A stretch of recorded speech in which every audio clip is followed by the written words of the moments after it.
ओम शांति। आज 4 सितंबर 2024 बाबा के महावाक्य है। मीठे बच्चे, तुम बेहद के बाप पास आए हो विकारी से निर्विकारी बनने, इसलिए तुम्हारे में कोई भी भूत नहीं होना चाहिए। प्रश्न है, बाप अभी तुम्हें ऐसी कौन सी पढ़ाई पढ़ाते हैं जो सारे कल्प में नहीं पढ़ाई जाती? उत्तर है, नई राजधानी स्थापन करने की पढ़ाई, मनुष्य को राजाई पद देने की पढ़ाई। इस समय सुप्रीम बाप ही पढ़ाते हैं। यह नई पढ़ाई सारे कल्प में नहीं पढ़ाई जाती। इसी पढ़ाई से सतयुगी राजधानी स्थापन हो रही है। ओम शांति। यह तो बच्चे जानते हैं, हम आत्मा है न कि शरीर। इनको कहा जाता है देही अभिमानी। मनुष्य सब है देह अभिमानी। यह है ही पापात्माओं की दुनिया अथवा विकारी दुनिया।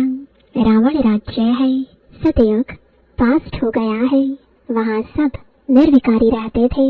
बच्चे जानते हैं, हम ही पवित्र देवी देवता थे जो 84 जन्मों के बाद फिर पतित बने हैं। सब तो 84 जन्म नहीं लेते हैं। भारतवासी ही देवी देवता थे जिन्होंने 82, 83, 84 जन्म लिए हैं। वही पतित बने हैं। भारत ही अविनाशी खंड गाया हुआ है। जब भारत में लक्ष्मी नारायण का राज्य था, तब से नई दुनिया नया भारत कहा जाता था। अभी है पुरानी दुनिया पुराना भारत। वह तो संपूर्ण निर्विकारी थे, कोई विकार नहीं थे। वह देवताएं ही 84 जन्म ले अभी पतित बने हैं। काम का भूत, क्रोध का भूत, लोभ का भूत, यह सब कड़े भूत है। इनमें मुख्य है देह अभिमान का भूत। रावण का राज्य है ना, यह रावण है भारत का आधा कल्प का दुश्मन। जब मनुष्य में 5 विकार प्रवेश करते हैं, इन देवताओं में यह भूत नहीं थे। फिर पुनर्जन्म लेते लेते इनकी आत्मा भी विकारों में आ गई। तुम जानते हो, हम जब देवी देवता थे तो कोई भी विकार का भूत नहीं था। सतयुग त्रेता को कहा ही जाता है राम राज्य। द्वापर कलयुग को कहा जाता है रावण राज्य। यहाँ हर एक नर नारी में 5 विकार है। द्वापर से कलयुग तक 5 विकार चलते हैं। अब तुम पुरुषोत्तम संगम युग पर बैठे हो। बेहद के बाप के पास आए हो विकारी से निर्विकारी बनने के लिए। निर्विकारी बन। अगर कोई विकार में गिरते हैं तो बाबा लिखते हैं, तुमने काला मुंह किया, अब गोरा मुंह होना मुश्किल है। 5 मंजिल से गिरने जैसा है। हड्डियां टूट जाती हैं। गीता में भी है भगवानुवाच, काम महाशत्रु है। भारत का वास्तविक धर्म शास्त्र है ही गीता। हर एक धर्म का एक ही शास्त्र है। भारतवासियों के तो ढेर शास्त्र है। उसको कहा जाता है भक्ति। नई दुनिया सतु प्रधान गोल्डन एज है। वहाँ कोई लड़ाई झगड़ा नहीं था। बड़ी आयु थी। एवर हेल्दी वेल्दी थे। तुमको स्मृति आई, हम देवताएं बहुत सुखी थे। वहाँ काली मृत्यु होती नहीं, काल का डर रहता नहीं। वहाँ हेल्थ, वेल्थ, हैप्पीनेस सब रहती है। नर्क में हैप्पीनेस होती नहीं। कुछ न कुछ शरीर का रोग लगा रहता है। यह है अपार दुखों की दुनिया, वह है अपार सुखों की दुनिया। बेहद का बाप दुखों की दुनिया थोड़ी ही रचेंगे। बाप ने तो सुख की दुनिया रची। फिर रावण आया तो उनसे दुख अशांति मिली। सतयुग है सुख धाम, कलयुग है दुख धाम। विकार में जाना, गोया 1-2 पर काम कटारी चलाना। मनुष्य कहते हैं यह तो भगवान की रचना है ना, परंतु नहीं, भगवान की रचना नहीं, यह रावण की रचना है। भगवान ने तो स्वर्ग रचा, वहाँ काम कटारी होती नहीं। ऐसे नहीं, दुख सुख भगवान देता है। अरे भगवान बेहद का बाप बच्चों को दुख कैसे देगा? वह तो कहते हैं मैं सुख का वर्षा देता हूँ, फिर आधा कल्प के बाद रावण श्रापित करते हैं। सतयुग में तो अथाह सुख थे, माला माल थे। एक ही सोमनाथ के मंदिर में कितने हीरे जवाहरात थे। भारत कितना सॉल्वेंट था, अभी तो इंसॉल्वेंट है। सतयुग में 100% सॉल्वेंट, कलयुग में 100% इंसॉल्वेंट। यह खेल बना हुआ है। अभी है आयरन एज, खाद पड़ते पड़ते बिल्कुल तमो प्रधान बन गए हैं। कितना दुख है। यह एरोप्लेन आदि भी 100 वर्ष में बने हैं। इनको कहा जाता है माया का पंप। तो मनुष्य समझते साइंस ने तो स्वर्ग बना दिया है, परंतु यह है रावण का स्वर्ग। कलयुग में माया का पंप देख तुम्हारे पास मुश्किल आते हैं। समझते हैं हमारे पास तो महल मोटरें आदि हैं। बाप कहते हैं स्वर्ग तो सतयुग को कहा जाता है, जब इन लक्ष्मी नारायण का राज्य था। अब इन लक्ष्मी नारायण का राज्य थोड़े ही है।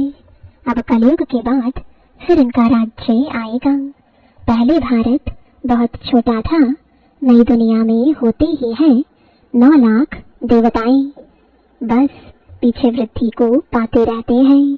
सारी सृष्टि वृद्धि को पाती है ना। पहले पहले सिर्फ देवी देवता थे। तो बेहद का बाप वर्ल्ड की हिस्ट्री ज्योग्राफी बैठ समझाते हैं। बाप बगैर और कोई बदला ना सके। उनको कहा जाता है नॉलेजफुल गॉड फादर, सब आत्माओं का फादर। आत्माएं सब भाई भाई है, फिर भाई और बहन बनती है।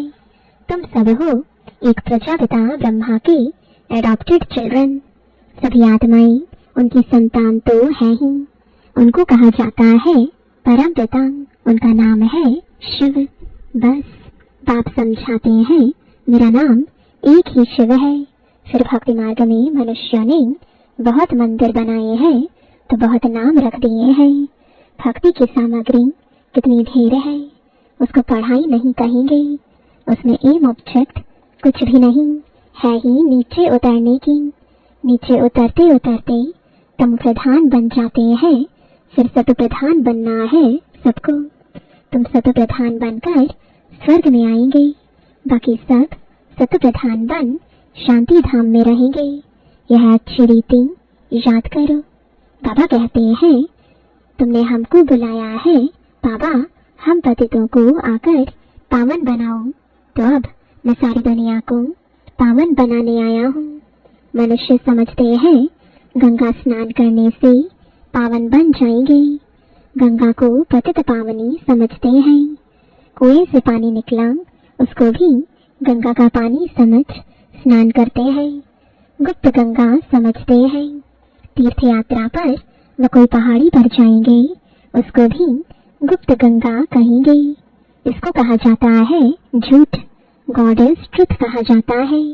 बाकी रावण राज्य में सब है झूठ बोलने वाले।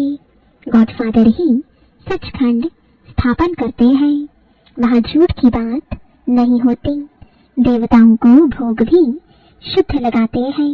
अभी तो है आसुरी राज्य, सतयुग त्रेता में है ईश्वरीय राज्य जो अब स्थापन हो रहा है। ईश्वर ही आकर सबको पावन बनाते हैं। देवताओं में कोई विकार होता नहीं। यथा राजा रानी तथा प्रजा सब पवित्र होते हैं। यहाँ सब है पापी, कामी, क्रोधी। नई दुनिया को स्वर्ग और उसको नर्क कहा जाता है। नर्क को स्वर्ग बाप के सिवाय कोई बना ना सके। यहाँ सब है नर्कवासी, पतित। सतयुग में है पावन। वहाँ ऐसे नहीं कहेंगे कि हम पतित से पावन होने के लिए स्नान करने जाते हैं। यह वैरायटी मनुष्य सृष्टि रूपी झाड़ है। बीज रूप है भगवान, वही रचना रचते हैं। पहले पहले रचते हैं देवी देवताओं को, फिर वृद्धि को पाते पाते इतने धर्म हो जाते हैं। पहले एक धर्म एक राज्य था, सुख ही सुख था। मनुष्य चाहते भी हैं विश्व में शांति हो। वह अभी तुम स्थापन कर रहे हो। बाकी सब खत्म हो जाएंगे, बाकी थोड़े रहेंगे। यह चक्र फिरता रहता है। अभी है कलयुग अंत और सतयुग आदि का पुरुषोत्तम संगम युग। इसको कहा जाता है कल्याणकारी पुरुषोत्तम संगम युग। कलयुग के बाद सतयुग स्थापन हो रहा है। तुम संगम पर पढ़ते हो, इसका फल सतयुग में मिलेगा।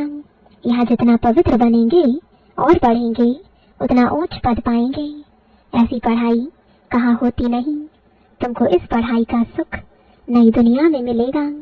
अगर कोई भी भूत होगा तो एक तो सजा खानी पड़ेगी, दूसरा फिर वहाँ कम पद पाएंगे।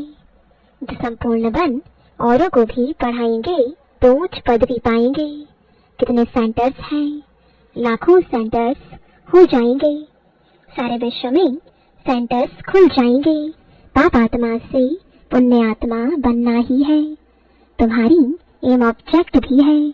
पढ़ाने वाला एक शिव बाबा है। वह है ज्ञान का सागर, सुख का सागर। बाप ही आकर पढ़ाते हैं, यह नहीं पढ़ाते। इनके द्वारा वह पढ़ाते हैं। इनको कहा जाता है भगवान का रथ, भाग्यशाली रथ। तुमको कितना पद्मा पदम भाग्यशाली बनाते हैं। तुम बहुत साहूकार बनते हो, कभी भी बीमार नहीं पड़ते। हेल्थ, वेल्थ, हैप्पीनेस सब मिल जाता है। यहाँ भल धन है परंतु बीमारियां आती हैं। वह हैप्पीनेस रह ना सके, कुछ न कुछ दुख रहता है। उनका तो नाम ही है सुखधाम, स्वर्ग, पैराडाइज। इन लक्ष्मी नारायण को यह राज्य किसने दिया, यह कोई भी नहीं जानते। यह भारत में रहते थे, विश्व के मालिक थे। कोई पार्टीशन आदि नहीं था। अभी तो कितने पार्टीशन है। रावण राज्य है, कितने टुकड़े टुकड़े हो गए हैं, लड़ते रहते हैं। वहाँ तो सारे भारत में इन देवी देवताओं का राज्य था। वहाँ वजीर आदि होते नहीं। यहाँ तो वजीर देखो कितने हैं, क्योंकि बेअक्ल है तो वजीर भी ऐसे ही तमु प्रधान पतित है। पतित को पतित मिले, कर कर लंबे हाथ। कंगाल बनते जाते हैं, कर्जा उठाते जाते हैं। सतयुग में तो अनाज, फल आदि बहुत स्वादिष्ट होते हैं। तुम वहाँ जाकर सब अनुभव करके आते हो। सूक्ष्म वतन में भी जाते हो तो स्वर्ग में भी जाते हो। बाप कहते हैं सृष्टि चक्र कैसे फिरता है। पहले भारत में एक ही देवी देवता धर्म था, दूसरा कोई धर्म नहीं था।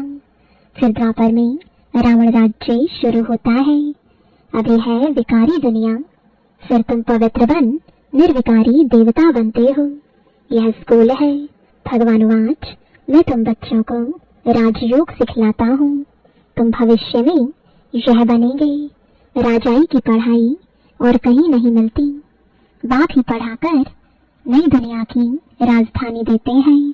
सुप्रीम फादर, टीचर, सदगुरु एक ही शिव बाबा है। बाबा माना जरूर वर्षा मिलना चाहिए। भगवान जरूर स्वर्ग का वर्षा ही देंगे।